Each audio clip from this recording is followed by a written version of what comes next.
اور اس کے بعد بھی اس کو اس کے ایک اور میسج کی وجہ سے دوبارہ تلاوت کیا جائے گا. لیکن جسٹ بیفور غدیر، جسٹ بیفور کا مطلب یہ ہے کہ ابھی رسول اللہ غدیر کے میدان میں نہیں پہنچے اور مکے سے مدینے ٹریولنگ کر رہے ہیں، تب جو آیت آئی سورہ مائدہ کی 67 نمبر کی آیت، آج اس کی تلاوت کی گئی ہے کہ ایسے ٹاپک پر بات کی جا رہی ہے اور یہ والی آیت تلاوت نہ ہو، ایک مرتبہ بھی تلاوت نہ ہو، اچھا نہیں لگتا. اے رسول بلغ ما انزل الیک من ربک، پہنچا دو وہ پیغام جو تمہارے رب کی جانب سے آیا. اللہ کو کہنا چاہیے قرآن جو ہے نا بہت شارٹ کتاب ہے، ایک لفظ اس کے اندر ضرورت سے زیادہ نہیں آتا. شاعروں کا کلام نہیں ہے. شاعر کے کلام میں ایک چیز کو سمجھانے کے لیے ایک ہی چیز 3 4 5 لفظ آ جاتے ہیں. کوئی اسپیکر کی تقریر نہیں ہے کہ ایک بات کو واضح کرنے یا ایلوبریٹ کرنے کے لیے ایک ہی چیز کو کئی بار ریپیٹ کیا جائے. یہ اللہ کا وہ کلام ہے جس کے بارے میں یہ چیلنج بھی دیا گیا ہے کہ اس میں ایک لفظ ایسا دکھا دو جو کٹ کیا جائے اور پھر بھی معنی اپنی جگہ ٹھیک رہیں. تو اگر یہاں پہ یہ کہا جاتا یا ایھا الرسول بلغ ما انزل الیک، اے رسول جو تیری جانب حکم آیا پہنچا دو، تب بھی بات صحیح تھی، کمپلیٹ تھی.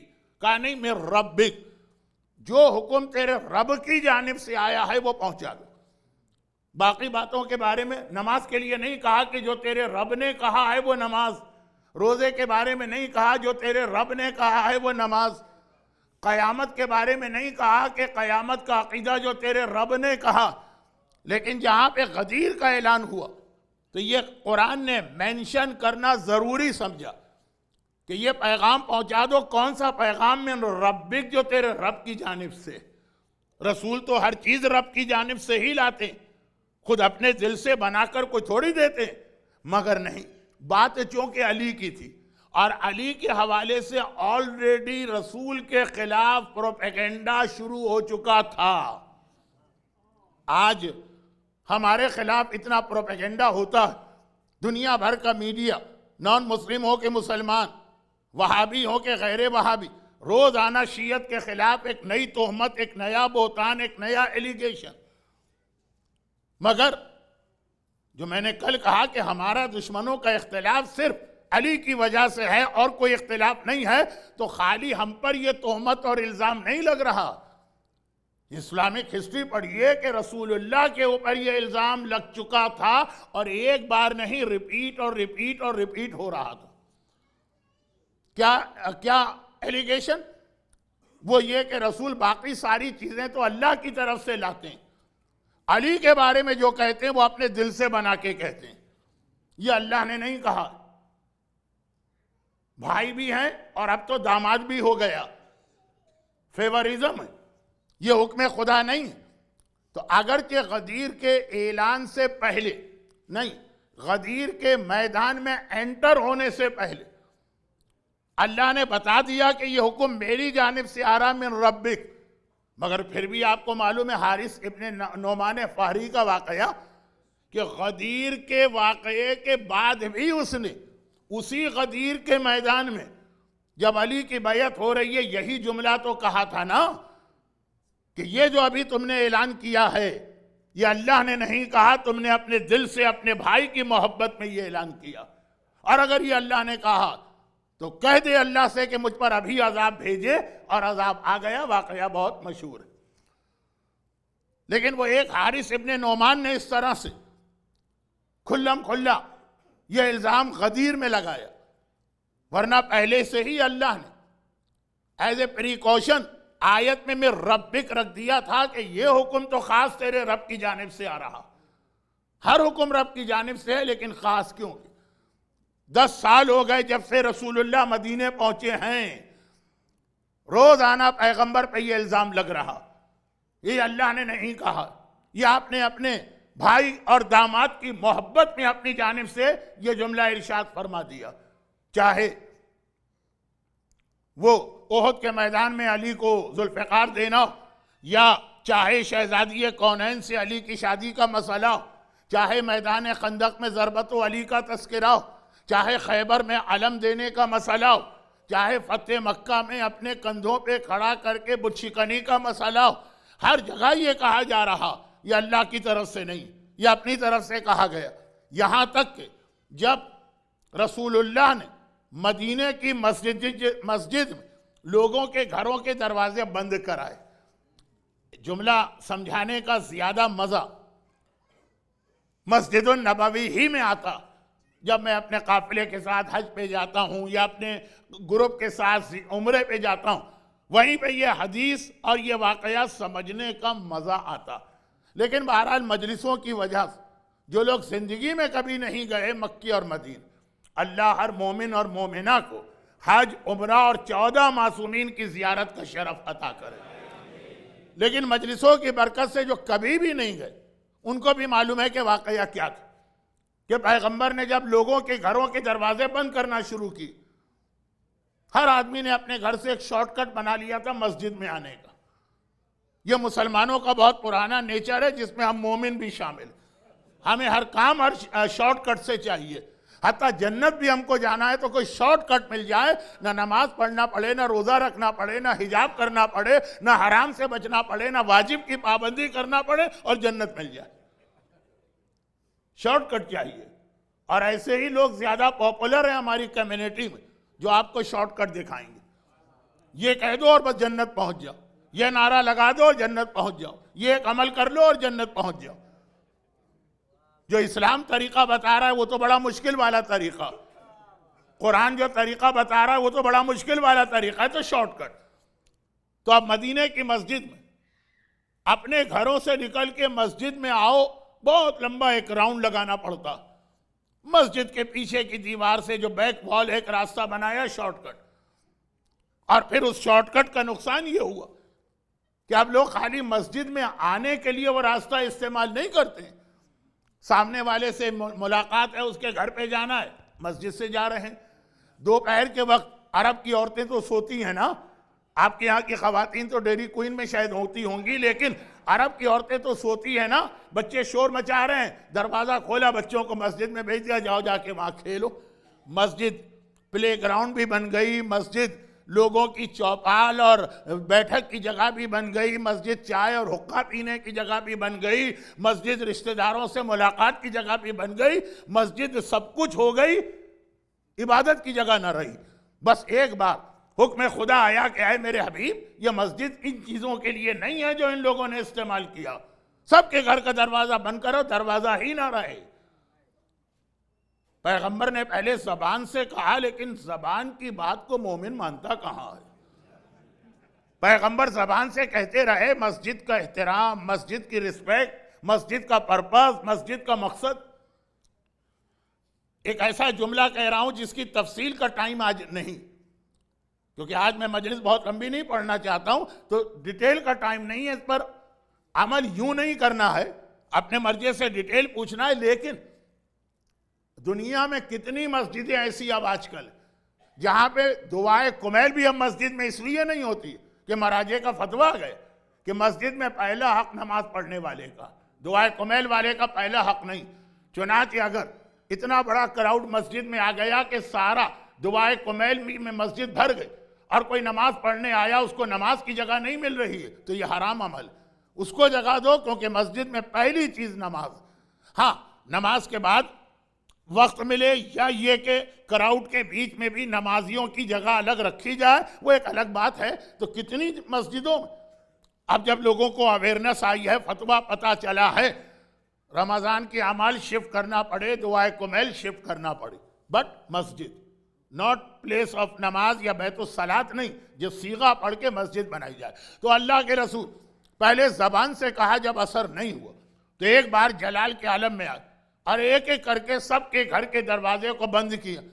اب لوگوں کو شروع میں تو بڑا شوق پہنچا کہ یہ جو ایک فیسیلیٹی تھی یہ ہم سے واپس لی جا رہی، لیکن جب آدھے دروازے بند ہو گئے تو اب لوگ بہت خوش ہو گئے کہ یہ ٹرن بائی ٹرن ہر ایک کے گھر کا دروازہ بند ہو رہا، تو اس میں لاسٹ دروازہ جو ہے وہ علی کے گھر کا ہے۔ یہاں پہ ایک بہت چھوٹی سی بات کہہ دوں آج کی مجلس میں، ڈیو ٹو سم ریزن کچھ مکہ، مدینے، حج، عمرے کا ذکر زیادہ آ جائے گا، ایک چھوٹی سی بات ابھی یہاں پہ کہہ دی جائے۔ جو اب تک مدینے کی مسجد میں نہیں گئے ان کے لیے تو ہم نے دعا کی ہے، جو جا چکے ہیں ان سے صرف ایک سوال کرنا، شہزادی کا حجرہ اور مدینے کی جو مسجد ہے اس میں کتنا ڈسٹنس، کتنا فاصلہ؟ شہزادی کے حجرے سے اگر کوئی مسجد میں آنا چاہے تو کتنا چلنا پڑے گا؟ بیچ میں کتنی روڈ ہیں؟ اب یہ والی بات مقصد کیا ہے سوال کرنے کا؟ صرف ایک ایسی مس انڈرسٹینڈنگ جو جعفری سینٹر میں نہیں، لیکن بہرحال دنیا میں کئی جگہوں پر ہے۔ مدینے کی مسجد کا گھروں کے دروازے کا ذکر ہوا تو یہ ٹائم مل گیا، ایک چھوٹی سی بات، کوئی ڈسٹنس نہیں۔ مدینے کی مسجد جو ہے اس کی یہ دیوار، یہی شہزادی کا حجرہ، یعنی شہزادی کے حجرے کے 3 دروازے، ایک کا نام باب علی، ایک کا نام باب آیہ تطہیر ہے، ایک کا نام باب مسجد۔ اب تو نظر نہیں آتے، وہاں انہوں نے قرآن کے شیلف وغیرہ رکھ کے بہت زیادہ اس کو چھپا لیا۔ تو تیسرا دروازہ جو ہے وہ ایسا ہے کہ اگر آپ وہ دروازہ کھولیں، شہزادی کے حجرے میں ہوں، دروازہ کھولیں اور پیر باہر رکھیں تو آپ کا پیر مسجد کے اندر آئے گا، یعنی ذرا سا 1 فٹ کا یا 6 انچ کا بھی ڈسٹنس نہیں ہے، دروازہ کھلا اور آپ مسجد میں انٹر ہو گئے۔ چنانچہ جب آج سے 30 سال پہلے، آج سے 35 سال پہلے پاکستان میں اور خصوصاً کراچی میں یہ مسئلہ ہوا کہ عورتوں کے لیے بھی نماز جماعت ہائیلی ریکمینڈڈ ہے اور ان کو بھی بہت زیادہ ثواب ملے گا، بلکہ جب یہ بتایا گیا کہ دنیا میں اسلام آنے کے بعد پہلی نماز جماعت جو ہوئی، رسول پڑھا رہے ہیں، خدیجہ طاہرہ پیچھے نماز پڑھ رہی، مولا رسول کے برابر میں کھڑے ہیں ایک مرد اور ایک عورت۔ اب علی تو رسول ہی کا جز ہیں، علی کو رسول سے الگ نہ سمجھو، تو پہلی نماز جماعت صرف ایک عورت نے پڑھی۔ نماز اسلام میں آئی عورت کے رول کی وجہ سے، تبھی سمجھ میں نہیں آتا۔ ایک سوال ہوتا تھا، شہزادی نے کب نماز جماعت میں شرکت کی؟ میں نے اس وقت بھی یہی کہا تھا، کیونکہ آج سے 35 سال پہلے عمرہ اور حج کرنے والوں کی تعداد بہت کم تھی، بہت کم لوگ گئے تھے۔ اب تو سب آئی ویٹنس ہیں، اور جو نہیں بھی گئے تو ٹیلی ویژن کی وجہ سے لائیو نمازیں دیکھتے ہیں۔ میں نے کہا شہزادی کا حجرہ مسجد ہے، عورت جب نماز جماعت پڑھے تو بیچ میں یہ پارٹیشن آ سکتا ہے نا، یہ پارٹیشن ہے۔ اب گویا مرد یہاں، شہزادی بالکل دروازے کے پیچھے کھڑی ہو کے جماعت نماز کو جوائن کریں، وہ جماعت ہو جائے گی، بالکل ویلڈ ہے۔ پارٹیشن مردوں کے بیچ میں نہیں الاؤڈ، مگر عورت اور مرد کے بیچ میں الاؤڈ ہے۔ تو اگر شہزادی مسجد میں انٹر ہو کر نماز پڑھتی نظر نہیں آ رہی تو کیسے آپ نے ایزیوم کر لیا کہ شہزادی اپنے بابا کے پیچھے نماز جماعت نہیں پڑھتی تھی؟ وہ اپنے حجرے میں کھڑے ہو کے نماز جماعت پڑھ سکتی ہیں، کنیکشن بالکل ملے گا۔ مگر یہ بات وہی سمجھے گا جو مسجد کی زیارت کر کے آیا ہے۔ اللہ ہمیں آپ کو، ہر مومن اور مومنہ کو جلد از جلد زیارت کا موقع دے۔ لیکن نہیں، میں اپنی آدھی دعا واپس لیتا ہوں، دعا واپس نہیں ہوتی۔ جلد از جلد زیارت کا موقع نہ ملے، تھوڑا سا ٹائم مل جائے۔ کیوں؟ یہ آگے چل کے ابھی بات ہونے والی ہے، یہ جملہ ذہن میں رکھیے گا۔ جلد از جلد نہیں، تھوڑا سا ہم کو ٹائم مل جائے۔ یہ ٹائم کیوں میں کہہ رہا ہوں؟ ابھی بات ہوگی، ابھی آج ہی، اگر اس وقت تک ممبر پہ اللہ نے مجھے طاقت اور ہمت اور زندگی دی۔ تو بات یہ ہو رہی کہ شہزادی کا حجرہ مسجد کا ہی ایک پارٹ ہے، اور وہ بھی ایک دروازہ تھا۔ سب آئے دروازے بند ہونے کا یہ سین دیکھنے کے لیے۔ جب تک اپنے گھر کے دروازے بند ہوتے رہے تو ایک شوق، دل میں بہت غصہ بھی ہے، یہ ہم سے ایک فیسیلیٹی واپس لے لی گئی۔ لیکن آدھے دروازے جب بند ہو گئے تو اب دل میں خیال آیا، جس طرح رسول راؤنڈ لگا رہے ہیں، اچھا میری انگلی تو اسی طرح چل رہی ہے، لیکن جو وہاں نہیں گئے وہ نہیں سمجھ پائیں گے۔ رسول یوں چلے دروازے بند کرتے کرتے اب آئے تو اب آخری دروازہ جو ہے وہ علی کا، پھر مسجد ختم ہے، صحن ہے۔ اب مزہ آ رہا. پہلے تو آدمی ایک چیز برداشت نہیں کرتا ہے، لیکن جب دیکھتا کہ دوسروں کے اوپر بھی یہی ہے اور ہم سے بڑوں پر بھی یہی ہے، اور علی سے تو حسد کرنے والے بھی بہت ہیں، کہا آج بڑا مزہ آئے گا. ہم تو ہمیشہ رسول کے پاس سے بھگائے گئے، لیکن آج علی بھی ہمارے ساتھ گھر کا دروازہ بند ہوگا. رسول آخر میں وہاں پہنچے، دروازے کو دیکھا، دروازہ تو بند نہیں کیا، پہلے کھڑے ہو کر اہل بیت کو سلام کیا، پھر مسجد کے اندر آ گئے. مسجد ہی میں ہیں اپنے مصلی کی جانب. یہ کیا ہو گیا؟ کہ یہ تو رسول نے سراسر زیادتی کی ہے اور ظلم کیا ہے اور فیوریزم کیا. 25 مکان ہیں یا 30 مکان ہیں، 29 کے دروازے بند ہوئے، ایک کو چھوڑ دیا.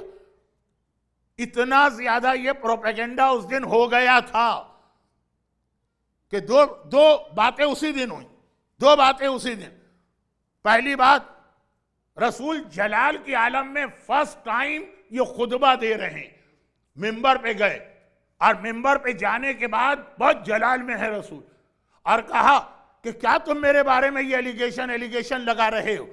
تمہیں کیا پتا کہ میں نے اپنی مرضی سے کوئی کام نہیں کیا. جس گھر کا دروازہ بند کیا تو وہ بھی ایسا گھر تھا جو اللہ نے مجھے حکم دیا، اور جس گھر کا دروازہ کھلا رکھا تو یہ بھی ایسا دروازہ تھا جس کے لیے اللہ نے مجھے حکم دیا. نہ اپنی مرضی سے دروازہ بند کیا، نہ اپنی مرضی سے دروازہ کھلا رکھا ہے کہ دل چاہتا ہے کہوں یا رسول اللہ، ان عقل کے اندھوں کو سمجھانے کی کیا ضرورت. ایک آنکھوں کا اندھا ہوتا ہے وہ چل جائے گا، کانا نہیں چلے گا، وہ کل بات ہو چکی. اور ایک عقل کا اندھا ہوتا. مسجد میں علی کے گھر کا دروازہ کھلا رہا تو ان کو آبجیکشن اور اعتراض ہے. انہیں کیا پتا علی کون ہے؟ علی وہ ہے کہ مسجد کا دروازہ چھوڑو، خانہ کعبہ میں بھی اگر اس کی ماں جائے گی تو عام دروازے سے نہیں جائے گی، علی کے لیے خاص دروازہ بنایا جائے گا.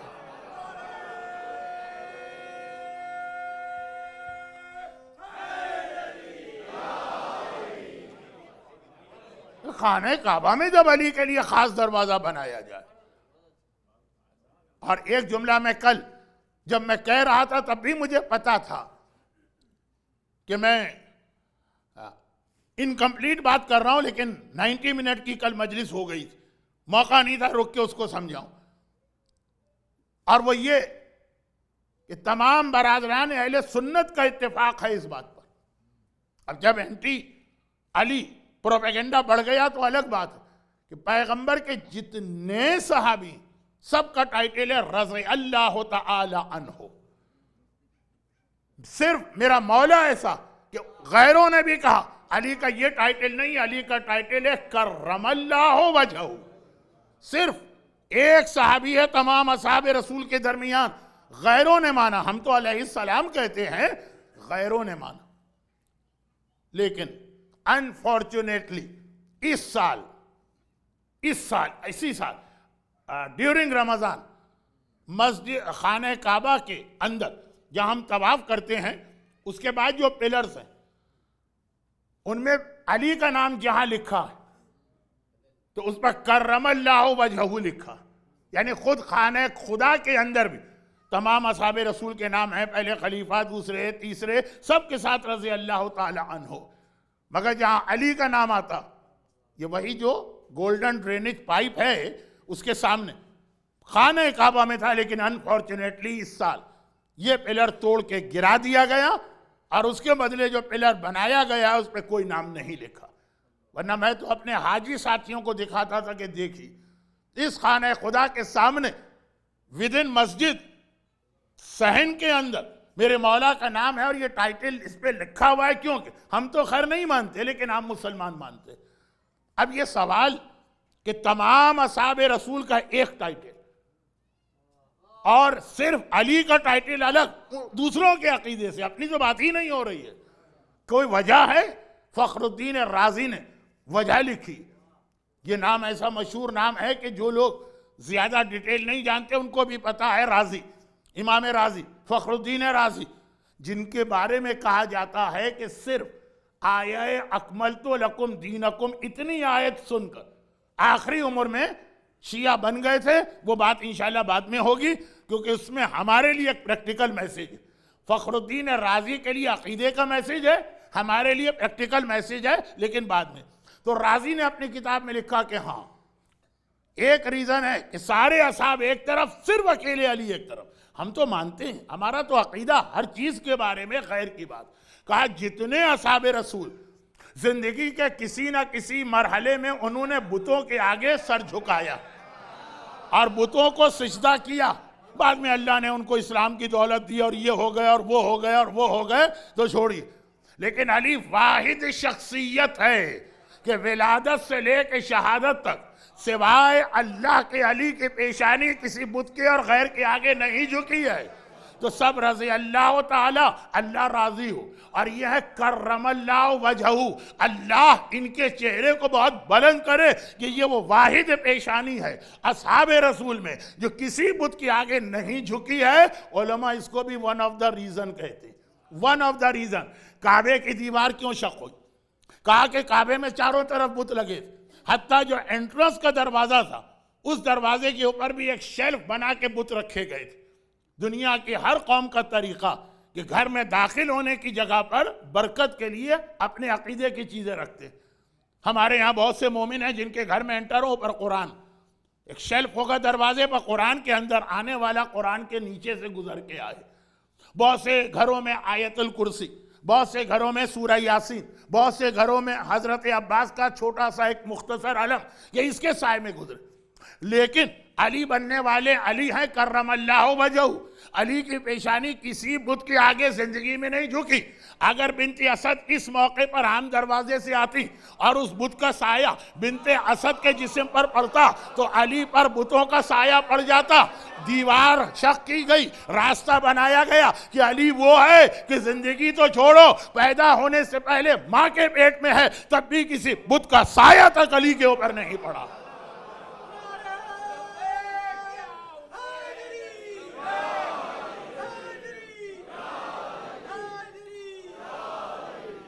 لیکن یہ تو ان اصحاب رسول کے لیے جواب ہے کہ آپ نے مسجد کا دروازہ سب کا بند کیا تو علی کے گھر کا دروازہ کیوں کھلا رکھا؟ پیغمبر نے جلال میں خطبہ دیا اور فوراً قرآن کی آیتیں نازل ہو. مجلسوں میں آپ نے بہت سنا ہے اور وقت بہت تیزی سے گزر رہا.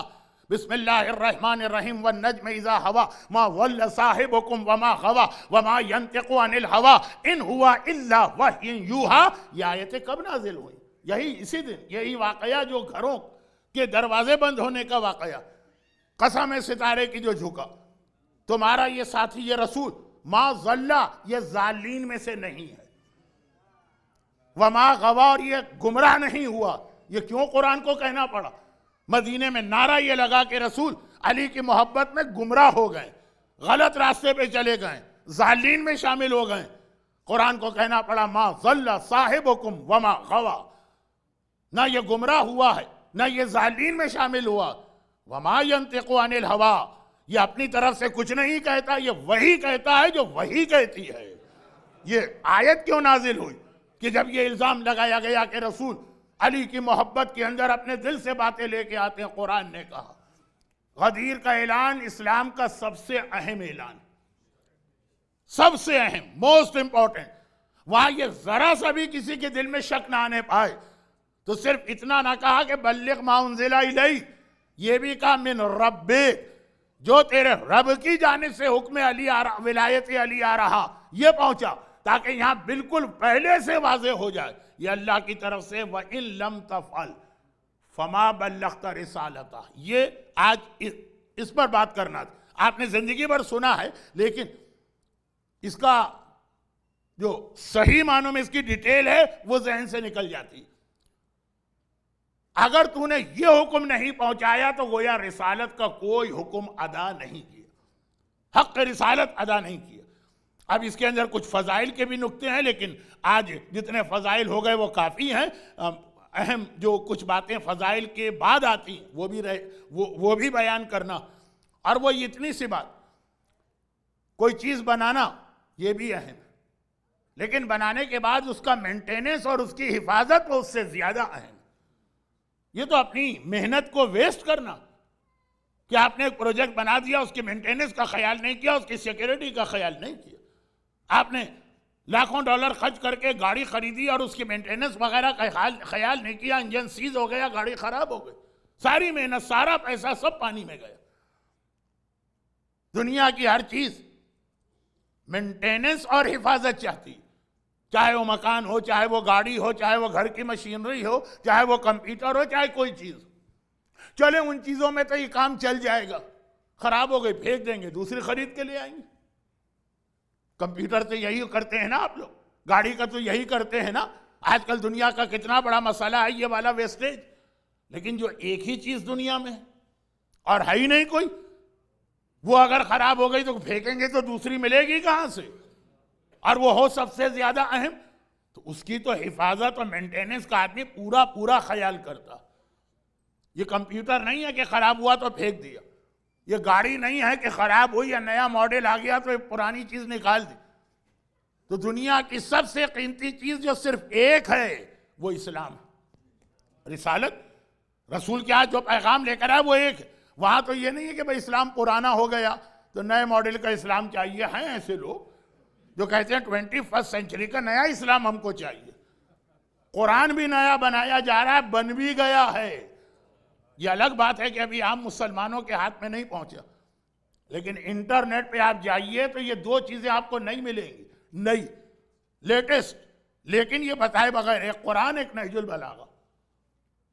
نہج البلاغہ کے بارے میں اپنے بچوں کو بچاتے رہیے گا۔ آپ تو انٹرنیٹ پہ جا کے نہج البلاغہ نہیں پڑھتے، ہمارے بچے تو آج کل ساری چیزیں انٹرنیٹ، جو نہج البلاغہ اس وقت انٹرنیٹ پر ہے، ون آف دا ورژن، خطبہ شخشقیہ ہی اس میں سے غائب ہے اور کئی چیزیں کٹ کر دی گئی۔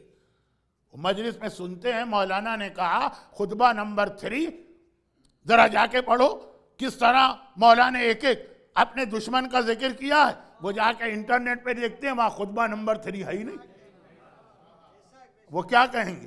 وہ یہ نہیں کہیں گے کہ انٹرنیٹ غلط ہے، وہ کہیں گے مولانا غلط ہے۔ آج کل تو اللہ غلط ہو سکتا ہے، انٹرنیٹ غلط نہیں ہو سکتا۔ تو اب یہ نہج البلاغہ، یہ میں نے لندن میں بہت آرگومنٹ نوجوانوں سے سنا، ہمارے علماء ممبر سے پڑھتے ہیں اور ہم نے جا کے چیک کیا نہج البلاغہ، اس میں یہ چیز ہی نہیں۔ کون سی نہج البلاغہ؟ انٹرنیٹ پہ جو ان کو مل گئی۔ خیر، یہ انٹرنیٹ، فیس بک، سوشل نیٹ ورکنگ، یہ خود ایک بڑا فتنہ ہے جو ایک مجلس الگ سے چاہتا ہے۔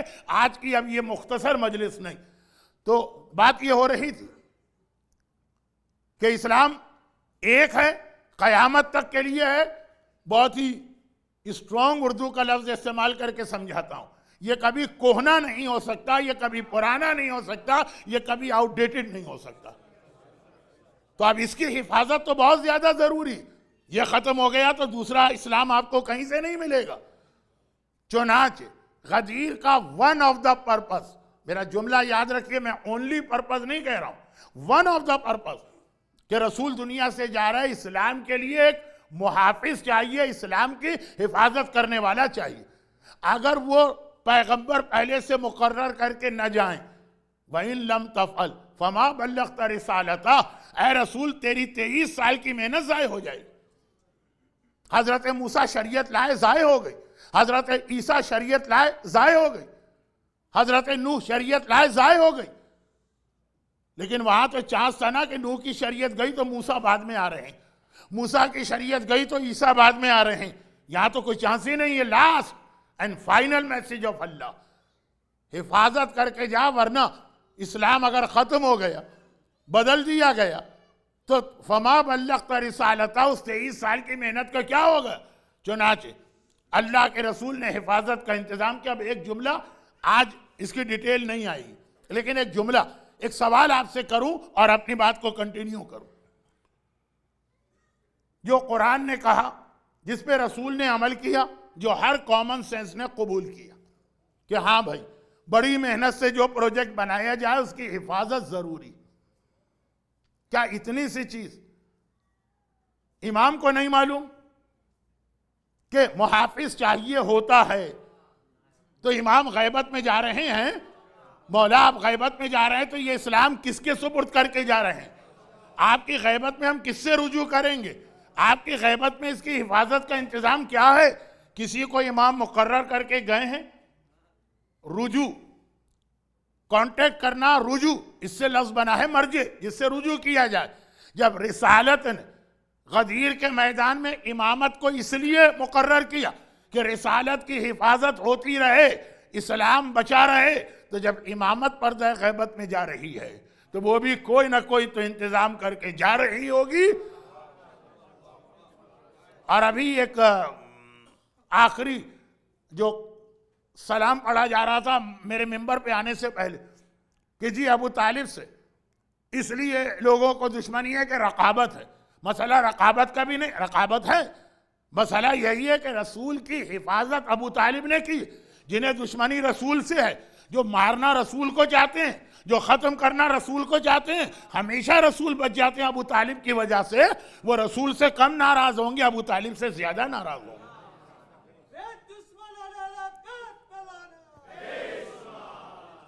تو اب یہ جو محافظ ہوتا ہے نا، اس پر آدمی اور زیادہ غصہ کرتا ہے، اصل مالک پہ اتنا غصہ نہیں کرتا ہے.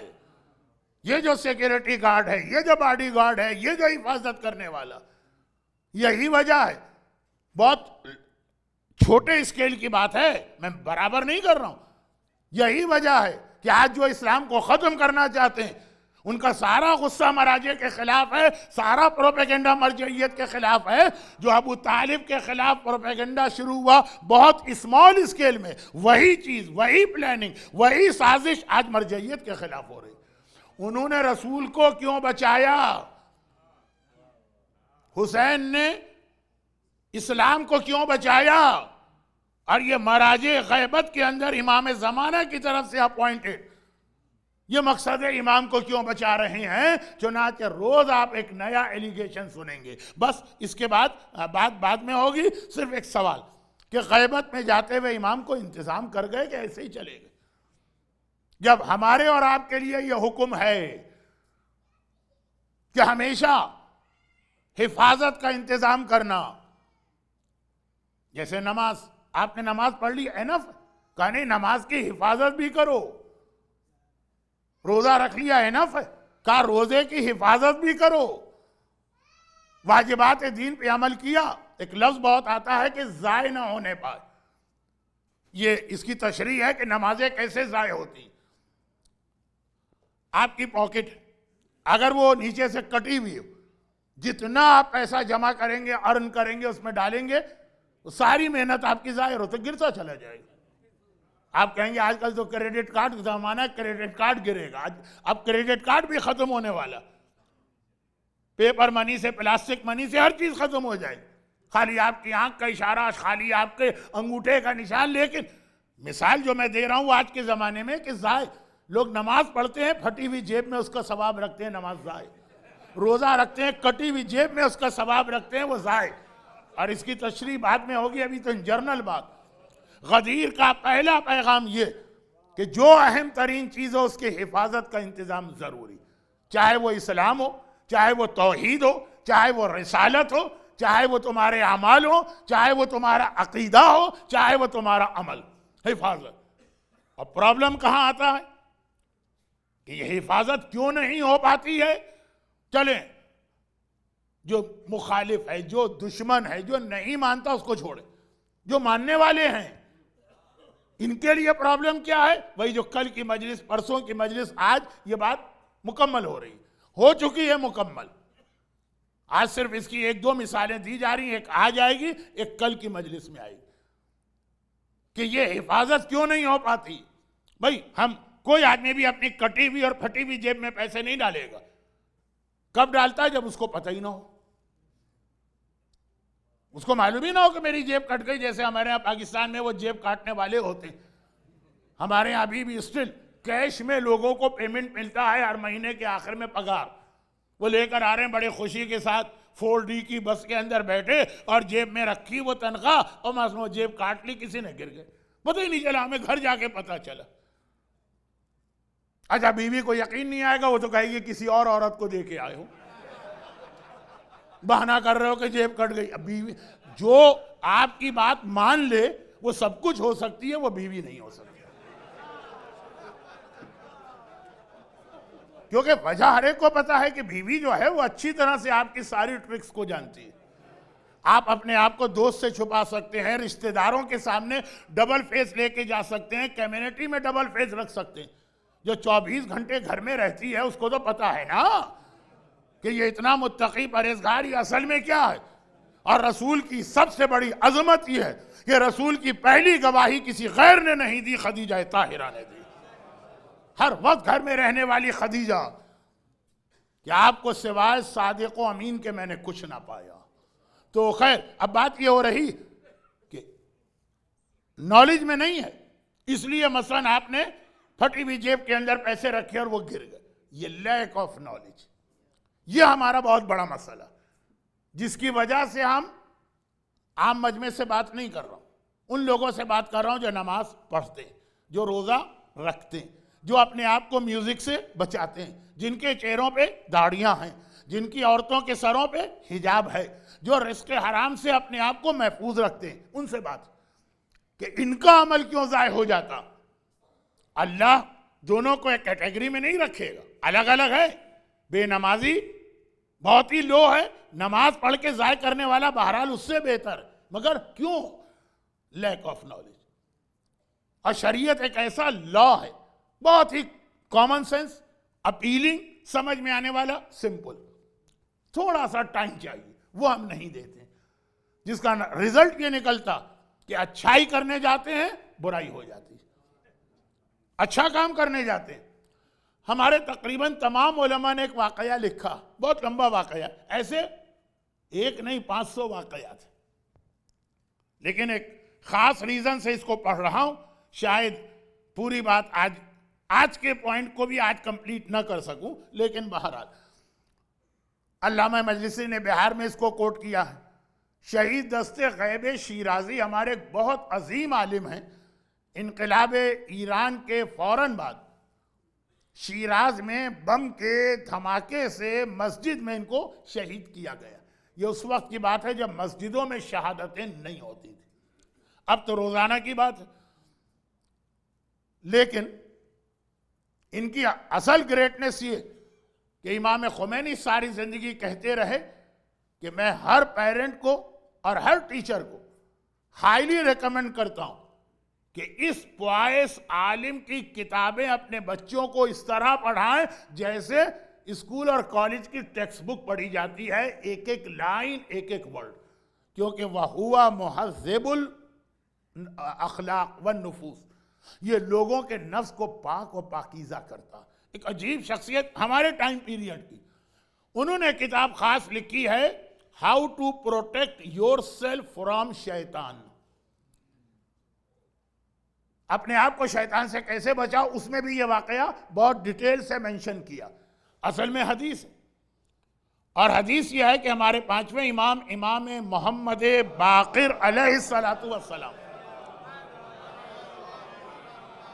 بنی اسرائیل کا ایک تذکرہ کر رہے ہیں، اس میں بہت سارے پریکٹیکل میسیج، اور فرما رہے ہیں کہ بنی اسرائیل میں ایک ایسا عبادت گزار تھا جو بہت زیادہ عبادت کرتا تھا۔ اچھا اس زمانے میں لوگوں کی ایج بھی ذرا زیادہ ہوتی تھی، 100 سال، 150 سال، 200 سال، اور اس سے پہلے جائیے تو اس سے بھی زیادہ ایج، اس سے پہلے جائیے اس سے بھی زیادہ۔ تو واقعہ میں اکثر پڑھتا ہوں نا کہ ایک عورت حضرت نوح کے زمانے میں ان کے پاس آئی اور رونے لگی، کمپلین کرنے لگی کہ یا نبی خدا میرے یہاں اولاد نہیں، ہوتی ہے اولاد، بہت چھوٹے چھوٹے ہوتے ہیں اور مر جاتے ہیں، یہ ایک بیماری ہوتی ہے کچھ لیڈیز کو، اور کوئی ایسی دعا، عمل، دوا، طریقہ بتائیے کہ مجھے اللہ ایسی اولاد دے جو زندہ رہے۔ حضرت نوح نے پوچھا کہ کتنے دن کے بعد، ڈیلیوری کے کتنے دن بعد مر جائے گا؟ بہت جلدی، جسٹ آفٹر ڈیلیوری۔ بھائی پھر بھی 1 ویک، 2 ویک، 5 دن، کہا نہیں یا نبی خدا کوئی 150 سال کا مر جاتا ہے، کوئی 200 سال کا مر جاتا ہے، اتنے مننے سے، اتنے ننے سے، یا نبی خدا کوئی 300 سال کا ہو کے مر جاتا ہے، میری تو دنیا اندھیر ہو گئی ہے، چھوٹے چھوٹے میرے بچے، وہ 300 سال کے،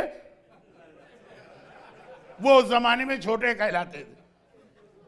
آج تو 300 سال کا ہو تو اس کے چھوٹے دعا کریں گے خدا بندہ بڑے میاں کو جلدی سے بلا لے.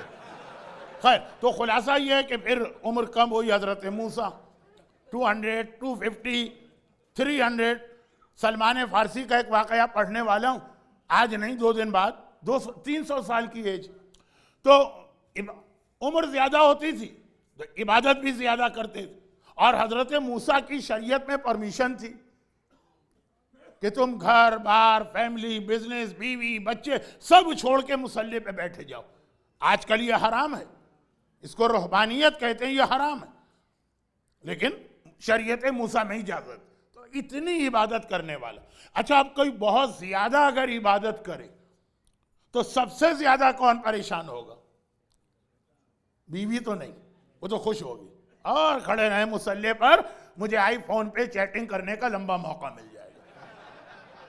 کون پریشان ہوگا؟ گھر والے نہیں, وہی جو ایک صاحب نے ابھی کہا, بلکہ کئی نے کہا, شیطان. کیسے اس کو روکا جائے؟ شیطان کے پاس بہت سارے طریقے, اس نے سارے 1 by 1 ساری ٹرک. ایک طریقہ یہ ہے کہ باہر میوزک بجنے لگے دوڑ کے چلے جائیں گے. ایک طریقہ یہ ہے کہ باہر کوئی بزنس ٹرانزیکشن شروع ہو جائے دوڑ کے چلے جائیں گے. وَإِذَا رَأَوْا تِجَارَةً أَوْ لَهْوًا انفَضُّوا إِلَيْهَا وَتَرَكُوكَ قَائِمًا. ایوری فرائیڈے آپ کی آیت سنتے کہ اے رسول جب مسجد کے باہر تجارت ہوتی ہے یہ سب تجھے چھوڑ کے نماز کے بیچ میں بھاگ جاتے ہیں. یعنی عبادت, پیسہ, کیا کہتے ہیں اس کو آپ لوگ؟ روکڑا. اچھا یہ روکڑا, یا یہ کہ کھیل کود. پاکستان میں آج لوگوں کو روکنا ہو نماز سے, 220 کا میچ بہت انٹرسٹنگ, آخری 3 اوور. اب آپ کو تو پتہ ہی نہیں ہوگا, آپ بیس بال والے ہیں, لیکن انڈیا پاکستان یہ آخری اوور کتنے اہم ہوتے ہیں. تو خلاصہ یہ ہے کہ سارے طریقے استعمال کیے, سب چیزوں میں فیل ہو گیا. میں 50 باتیں اور کہہ سکتا ہوں, لیکن فائدہ کیا ٹائم ویسٹ کرنے کا. اچھا شیطان ہر کام خود کرتا ہے؟ نہیں بھائی, اس کے پاس ہم جیسے چھوٹے موٹوں کے لیے کوئی ٹائم نہیں. جو ہاتھی کا یا شیر کا یا رائنو کا شکار کرتا ہے وہ خرگوش کا شکار نہیں کرتا. یہ میرا لیول نہیں ہے, میں بڑا بگ گیم ہنٹر, یہ میرا لیول نہیں ہے. وہ تو چھوٹے موٹے اپنے نوکروں کو لگا دیتا. یہ جملہ شیطان ہی کا ہے جو امام خمینی نے اپنی ایک کتاب میں لکھا. یہ آئے گا لیکن آج نہیں, اب آج تو ٹائم نہیں ہے. چنانچہ شیطان اس علاقے سے پوری دنیا کا دورہ کرتا, گھومتا رہتا. سمجھ میں نہیں آتا میرے وہ کیسے مسلمان. شیطان کی بات آتی ہے کہتے ہو پوری دنیا میں گھومتا رہتا ہے, اس کو یہ پاور ہے. امام کی بات آتی ہے تو کہتے ہیں ایسا امام تو عقل میں نہیں آ رہا. شیطان عقل میں آ رہا ہے, امام عقل میں نہیں آ رہا ہے. بات صحیح ہے کہ اگر امامت والی عقل ہوگی تو امام سمجھ میں آئے گا, شیطانی عقل ہوگی تو شیطان سمجھ میں آئے گا.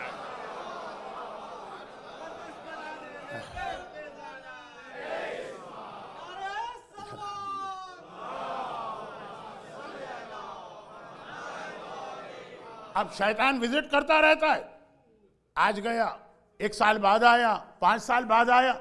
وہ آدمی اتنی ہی عبادت کر رہا ہے مسجد, بلایا اس نے اپنے چھوٹے شیطانوں کو, کہا کہ بھئی یہ کیا ہو رہا ہے, اتنا عبادت گزار تمہارے ایریا میں ہے اور تم نے اب تک اس کو عبادت سے نہیں روکا.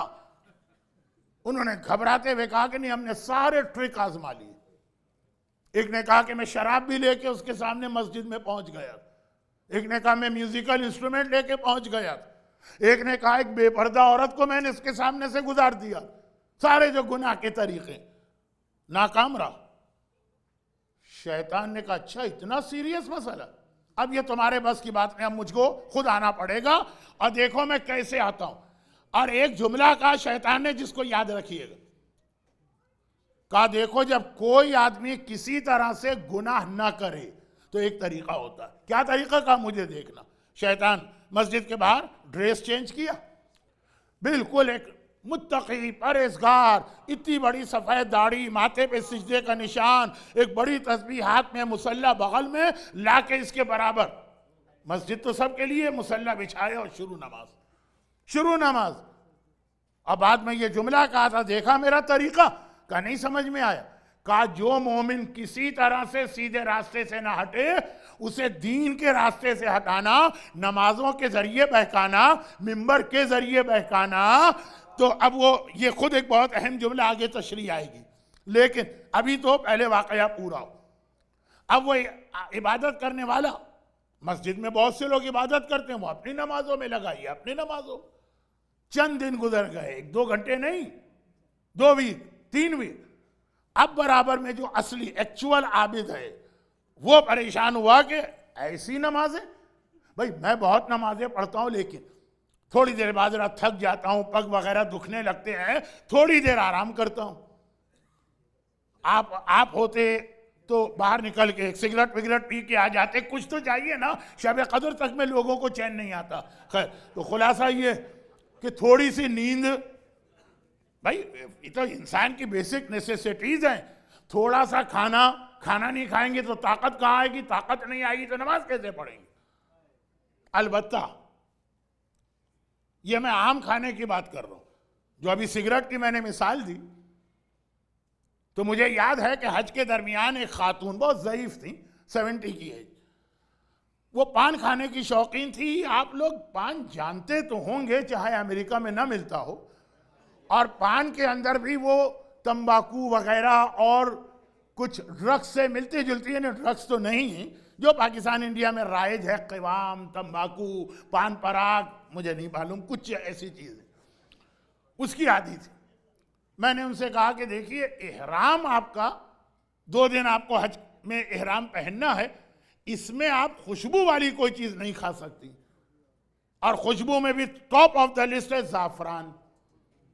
وہ چاول نہیں کھا سکتے جو بہت بالکل سمپل ہو، لیکن زعفران پڑو، تو یہ پان کے اندر زعفران والا تمباکو استعمال کرتی تھی، زعفرانی تمباکو۔ کراچی کا کوئی ہوتا تو سمجھ جاتا، اب آپ لوگ تو بمبئی کے بھی نہیں ہیں، بمبئی کے لوگ بھی سمجھ جاتے ہیں، خیر، لیکن ایسا لگ رہا ہے کہ آپ زیادہ سمجھ رہے ہیں، تو خلاصہ ہی ہے۔ انہوں نے کہا بیٹا پان نہیں کھاؤں، یہ تمباکو والا زعفرانی تمباکو۔ میں نے کہا ویسے تو ڈاکٹروں کا یہ ڈپارٹمنٹ ہے کہ کھائیں کہ نہ کھائیں، شریعت کا یہ مسئلہ کہ احرام میں نہ کھائیں۔ تو بیٹا کیوں نہ کھاؤں؟ ان کا احرام پہنا، آپ کو حج کرنا ہے، خانہ کعبہ کا طواف۔ کہا اگر میں یہ پان نہ کھاؤں تو مجھے کعبہ ہی نظر نہیں آئے گا، میں طواف کس چیز کا کروں گی؟ دیکھیں جب ہیبٹ ہو جاتی ہے نا، وہ والا اسٹیج تو نہیں، لیکن بدن کو جو طاقت دے وہ والا کھانا۔ میں تو تھوڑی دیر بہت کم کھاتا ہوں، فرض کیجئے روزہ رکھتا ہوں صبح شام، یہ کون عبادت کرنے والا ہے؟ نہ یہ سوتا، نہ یہ کھانا کھاتا۔ اتنی دیر ہو گئی، آپ کہیں گے مولانا وہ نہیں سوتا، ہمیں جا کے سونا۔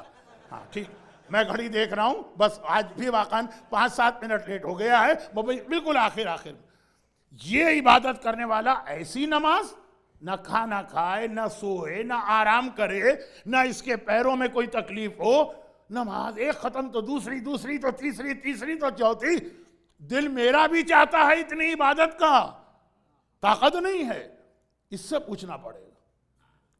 چنانچہ وہ پہلی بار، وہ اصلی ایکچول عبادت کرنے والا پہلی بار اپنی نمازوں سے اس کی اٹینشن ہٹی۔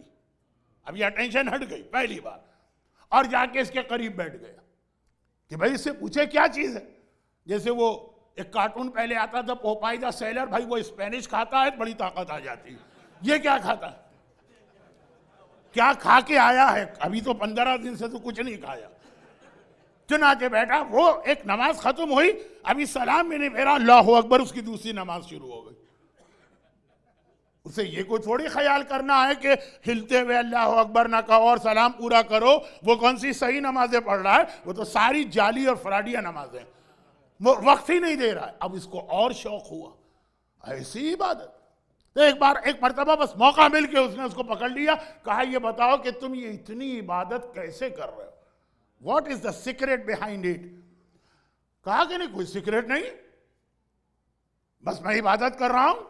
کہا لیکن اتنی عبادت کہا تم نہیں کر سکتے ہو؟ مجھے ریل عبادت عابد کہا نہیں میں نہیں کر سکتا ہوں۔ تو شیطان نے پوچھا کہ اچھا یہ بتاؤ تم کون سا گناہ کر کے آئے ہو نماز پڑھنے؟ وہ حیران ہو گیا، کہا گناہ کر کے نماز؟ وضو کر کے نماز ہوتی ہے، طہارت کر کے نماز ہوتی ہے، پراپر ڈریسنگ کے ساتھ نماز ہوتی ہے، یہ تم نے کیا سوال کیا؟ اب شیطان نے کہا اچھا تمہیں نہیں معلوم؟ جب تک کہ گناہ نہ کرو گے نماز میں مزہ نہیں آئے گا. جتنا بڑا گناہ کرو گے اتنا تمہیں عذاب خدا یاد آئے گا، اتنا بڑا عذاب، نماز میں کنسنٹریشن بڑھے گا. یہ بات اس کے مغز میں آ گئی کہ ہاں جتنا بڑا عذاب، پنشمنٹ.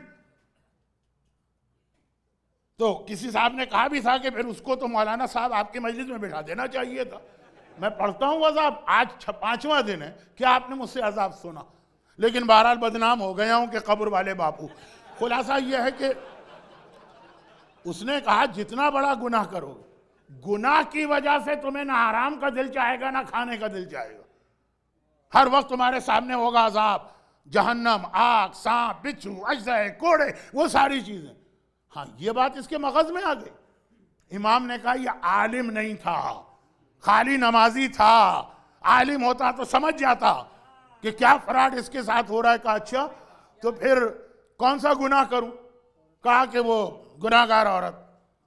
اچھا وہ کہاں ہوتی ہے؟ تو بہت شریف آدمی ہے، آپ کو بھی نہیں پتا ہوتا ہوگا اٹلانٹا میں ایسے ایریا کون سے ہیں، شریف آدمی ہیں آپ لوگ.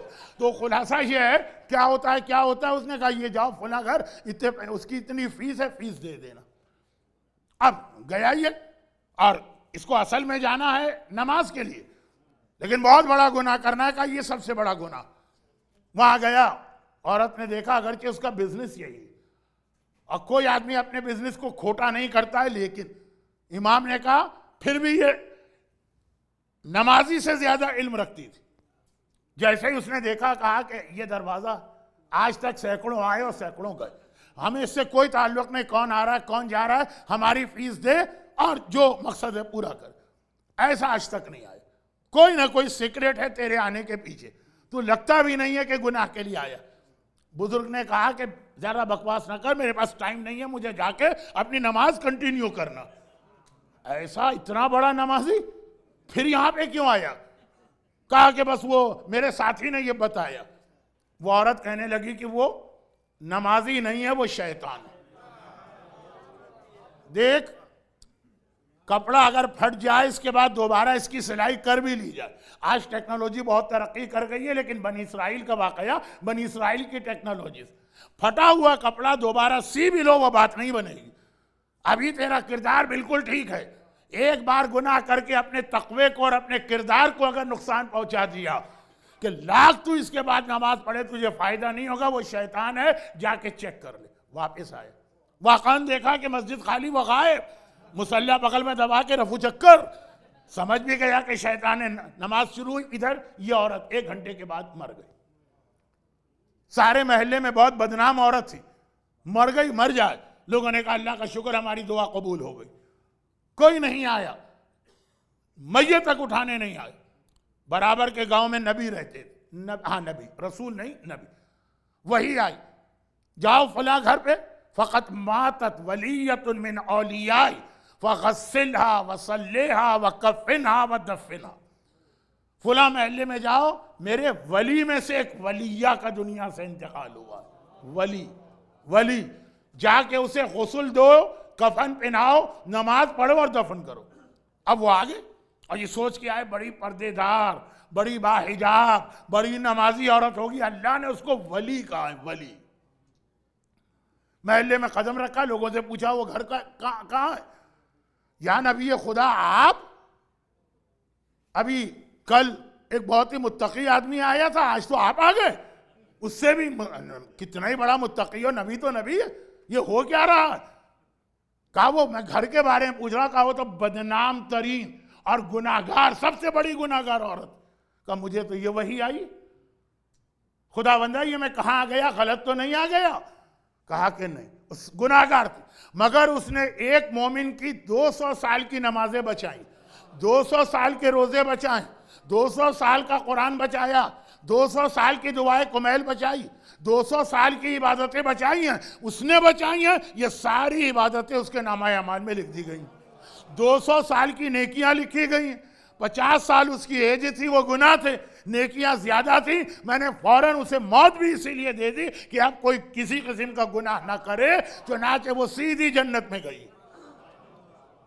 اب امام کا جو جملہ آج کی مجلس کی حد تک ہے، ورنہ اس میں بہت اہم جملہ وہ، ہوشیار رہیے ایسے لوگوں سے جو دین کے نام پر آپ کو بہکائیں گے۔ شرابی سے بچنا آسان ہے، دین کے نام پر بہکانے والے سے بچنا مشکل ہے۔ شراب خانے سے کوئی آواز اٹھے، آپ اس کو اپنے آپ کو بچا سکتے ہیں، مسجد سے کوئی آواز آ جائے تو آپ بچا بھی نہیں سکتے، یہ بات کی چیز۔ لیکن خلاصہ امام نے کہا فرق دیکھو، اتنی بدترین گناہگار، مگر شریعت کی اتنی اس کے پاس معرفت تھی کہ 200 سال کی عبادتیں اس ایک گناہگار نے بچا لی، اور وہ اتنا بڑا نمازی تھا، علم نہیں تھا، اپنی ساری محنتیں ایک رات میں ضائع کرنے جا رہا تھا۔ چنانچہ خالی عبادت نہ کرو، اس کو بچانے کے لیے اپنے دین، اس کو بچانے کے لیے اپنی معرفت اور علم بھی بڑھاؤ۔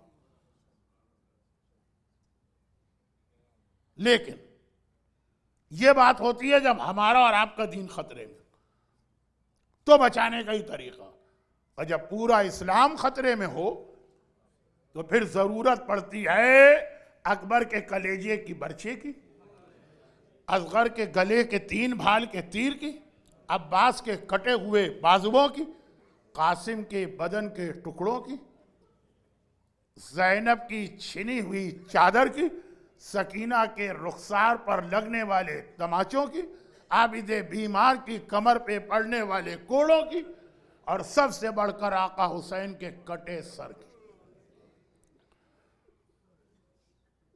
یعنی پھر 1 اور 2 آدمیوں کی محنت سے کام نہیں چلتا، مردوں کو بھی قربانی دینا، عورتوں کو بھی قربانی دینا، بوڑھوں کو بھی قربانی دینا، نوجوانوں کو بھی قربانی دینا، بچوں کو بھی قربانی دینا۔ مگر جنہوں نے قربانی دی، قیامت تک ان کا تذکرہ بھی ہوتا ہے، ان پہ گریہ بھی کیا جاتا ہے، ان کو یاد بھی کیا جاتا ہے۔ کربلا کے شہیدوں میں ایک ایسے شہید بھی جن پہ ان کی اپنی ماں بھی ماتم کرنے کو تیار نہیں تھی۔ وقت بھی آج بہت گزر گیا ہے، باوجود میری کوشش کے تقریباً وہی 70-75 منٹ ہو گئے، لیکن آج آپ سے اسپیشل ریکویسٹ ہے کہ ان پہ روئیے جن پر ان کی ماں بھی نہیں رو رہی۔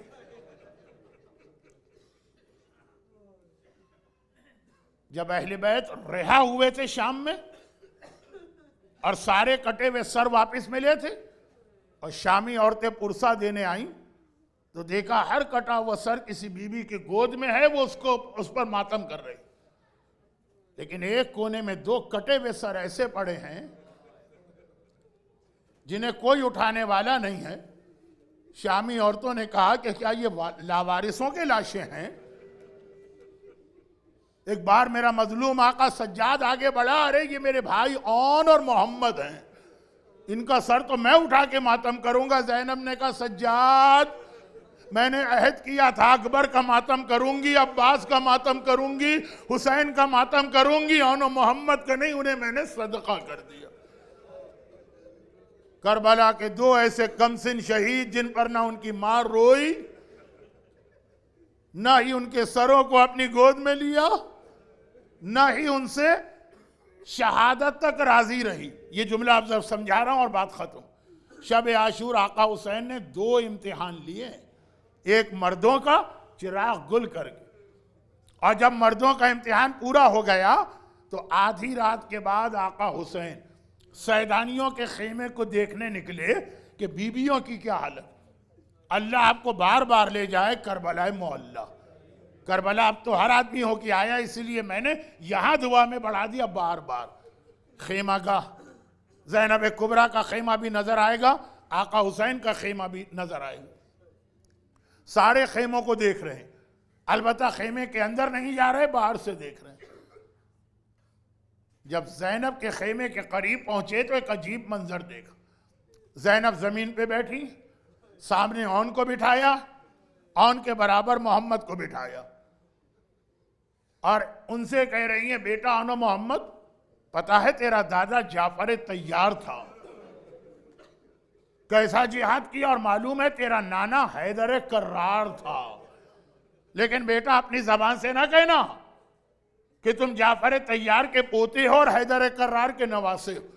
کل ایسا جہاد کرنا کہ ساری فوج یزید پکار اٹھے، یہ آن و محمد نہیں لڑ رہے، یہ جعفر طیار آ گئے، یہ خیبر میں حیدر کرار آ گئے۔ بیٹا کل اپنے دادا اور نانا کے خون کا اثر دکھانا۔ اور بیٹا ایک بات کا تو مجھے یقین ہے، تم بہت کم سن ہو، لیکن ہو تو حیدر کرار کے نواسے، فرات پہ قبضہ کر لو گے۔ جب فرات پہ قبضہ کر لینا تو بیٹا آن و محمد خبردار اصغر سے پہلے پانی نہ پینا، ماں کو پتا نہ چلے کہ اصغر پیاسا ہے اور تم نے پانی پی لیا۔ وہ حسین کی آنکھوں میں آنسو آ گئے۔ ایک جملہ کہتا ہوں، اور وہ یہ ہے کہ آپ کو معلوم ہے نا کہ زینب کو علی اکبر سے کتنی محبت ہے، بھائی کے بیٹے سے زینب کتنی محبت کرتی، تو حسین بھی زینب سے کتنی محبت کرتے ہیں۔ زینب کے لال آن و محمد جیسے زینب اکبر سے محبت کرتی ہیں حسین کی وجہ سے، حسین اتنی ہی محبت آن و محمد سے کرتے ہیں۔ یہی وجہ کہ ماں نے آخری جملہ یہ کہا، بیٹا کل سب سے پہلے تمہارے لاشیں آنے چاہیے۔ کوئی ماں دنیا کی ایسی ملے گی؟ اور سب سے پہلے تمہیں جہاد کرنا چاہیے، مگر عاشور کا دن آ گئے۔ جب کبھی آن و محمد خیمے میں آئے، زینب نے دیکھا بیٹا اب تک زندہ ہو، میں تو تمہارے لاشوں کا انتظار کر رہی۔ آخر وہ وقت آ گیا کہ علی اکبر کا لاش آ گیا، 9 محرم کے مصائب، اکبر کا لاش آ گئے۔ اب جو آن و محمد آئے، زینب نے ناراضگی سے منہ پھیر لیا، دونوں بچے تڑپ گئے۔ اماں ہم سے کیا غلطی ہو گئی کہ آج ہمیں دیکھنے کو بھی تیار نہیں ہے۔ زینب نے جلال کے عالم میں کہا، بیٹا بیٹا محمد، یہ دن بھی آنا تھا، میرے ماجائے حسین کے وارث اکبر کا لاش آ گیا اور میرے بیٹے اب تک زندہ کھڑے ہیں۔ آن و محمد نے ننھے ہاتھ جوڑ دیے۔ اماں کسی سے پوچھ لے، صبح سے بار بار ماموں حسین کے پاس جاتے ہیں، ماموں ہمیں مقتل میں جانے دیجئے، ہر بار ماموں منع کر دیتے ہیں۔ ماموں سے اجازت آپ دلوا دیجئے، پھر دیکھیے کہ آپ کے بیٹے کیسے آپ کے دودھ کا حق ادا کرتے ہیں۔ زینب ایک بار حسین کے پاس گئیں، کہا بھیا، میں بات بہت مختصر کر رہا ہوں، وقت بھی نہیں رہا، بیٹا آن اور بیٹا محمد یہ میرے سامنے ہیں، بھیا بہن کی خواہش ہے انہیں مقتل میں جانے دے، اور اس طرح نہیں جانے دوں گی۔ میں نے ان کے لیے سامان رکھا، یہ کہہ کہ صندوق کھولا، 2 عمامے نکالے، کہا ایک ان کے دادا جعفر طیار کا عمامہ ہے، کب سے میں نے حفاظت سے رکھا تھا، اور ایک ان کے نانا میرے تیرے بابا حیدر کرار کا عمامہ، ایک عمامہ اون کو پہنا، ایک عمامہ محمد کو پہنا، چھوٹے ہیں تو کیا ہوا، حیدر کرار کے وارث بن کے مقتل میں جائیں گے۔ بچے اتنے چھوٹے تھے کہ خود سے گھوڑے پہ بیٹھ بھی نہیں سکتے، ایک کو حسین نے گود میں لے کے گھوڑے پہ بٹھایا، ایک کو عباس نے گود میں لے کے گھوڑے پہ بٹھایا اور گھوڑے چلے۔ اب جعفر طیار کے پوتے کا جہاد بہت کم سن ہے، مگر ہے کس کا پوتا؟ حیدر کرار کے نواسے کا جہاد بہت چھوٹا ہے، مگر ہے کس کا نواسا؟ لشکر یزید۔ ایک بار بھاگا علمان و الحفیظ، مگر ایک وقت وہ آ گیا، دونوں بھائیوں کو الگ کیا گیا۔ آدھی فوج نے اون کو گھیرے میں لیا، آدھی فوج نے محمد کو گھیرے میں لیا۔ ادھر اون گھوڑے سے گرا، ادھر محمد گھوڑے سے گرا۔ حسین نے آواز دی، عباس ذرا جلدی سے چلو، ایک کو میں لاتا ہوں، ایک کو تم لاتے ہو۔ اور لشکر یزید نے خوشی کے شادیانے بجانا شروع کیے۔ ہر شہادت پہ وہ خوشی کے شادیانے بجاتے ہیں، ادھر خوشی کے شادیانے بجتے ہیں۔ سیدانیاں خیموں میں سمجھ جاتی ہیں، یہ وارث مارا گیا، یہ شہید مارا گیا، ماتم شروع ہو جاتا ہے۔ مگر ادھر اون محمد گھوڑے سے گرے، ادھر فوج یزید نے خوشی کے شادیانے بجائے، سیدانیوں نے ماتم شروع کیا۔ زینب نے جملہ کہا، مرزا دبیر کے مرثیے کی بیعت ہے، مرزا دبیر کے مرثیے کی بیعت ہے، روک دیا۔ کہا باجے والوں کی صدا زیر قنات آتی ہے، کیسے لاشیں میرے بچوں کی بارات آتی ہے۔ بیبیوں مجھے تو مبارکباد دو، میرا اون میرا محمد میرے ماجائے حسین پہ قربان ہوا۔ حسین یہ لاشیں لے کے آئے، ایک بار زینب کے قریب پہنچے، کہا زینب بہن ایک بات میں نے تیری مانی تھی نا، تو نے کہا تھا انہیں جانے دے، میں نے جانے دیا، ایک بات تو میری مان لے، ایک بار پہلے اون کو پھر محمد کو اپنے کلیجے سے لگا لے۔ بچے کب سے تڑپ رہے تھے کہ اماں، زینب جھکی، ہے تو ماں نا، اون کو گلے سے لگایا، اون مر چکا، اون مر چکا ہے، محمد کو گلے سے لگایا، آخری سانسیں لے رہا، محمد آخری سانسیں لے رہا۔ ایک بار آنکھیں کھولی، دیکھا ماں نے گلے سے لگایا ہے، ایک جملہ کہا، بات ختم ہو گئی۔ اماں اب تو ہم سے راضی ہو گئی نا، اماں اب تو خوش ہو گئی نا، اماں اب تو تیرے اون و محمد نے تیرے دودھ کا حق ادا کر دیا۔ آج اس کا ماتم، جس کا ماتم اس کی ماں بھی نہیں کر رہی، خداوندہ اس اون و محمد کا واسطہ، اون و محمد اور ان کی ماں زینب کبریٰ کو ماننے والوں اور ان پہ گریہ کرنے والوں کو، ان کے گھروں کو، ان کے گھر والوں کو، ان کی اولادوں کو دنیا اور آخرت کی ہر پریشانی سے محفوظ فرما۔ خداوندہ دنیا بھر کے صاحبان ایمان کی حفاظت فرما، ظہور امام میں تعجیل فرما۔ خاص طور پر ہمارے ایک برادر محترم آصف بھائی فقیر محمد، کل سرجری ہوئی تھی لیکن اسٹل کرٹیکل پوزیشن ہے، خداوندہ تجھے اون کا واسطہ، خداوندہ تجھے محمد کا واسطہ، خداوندہ تجھے ان کی ماں کا واسطہ، ان کو شفاء کاملہ اور صحت عاجلہ عطا فرما۔ ماتم حسین۔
دل بران ظافر تیار، الوداع الوداع الوداع۔ جعفر کا ایک رسار بڑا نازہاد میں، جعفر کا ایک رسار بڑا نازہاد میں، نانا کی اپنے شان دکھانا زہاد میں، اے دل بران ظافر تیار،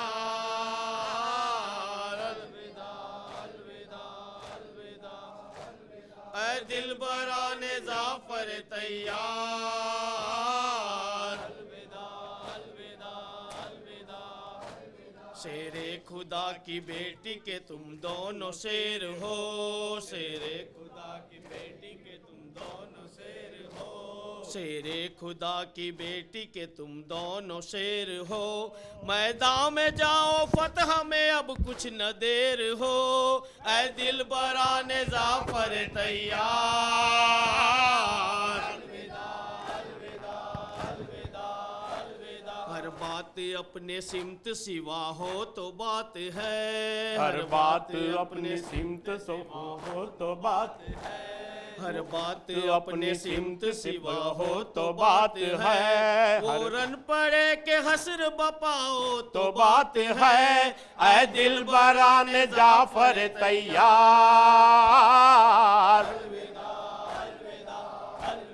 اے دل بران جعفر تیار،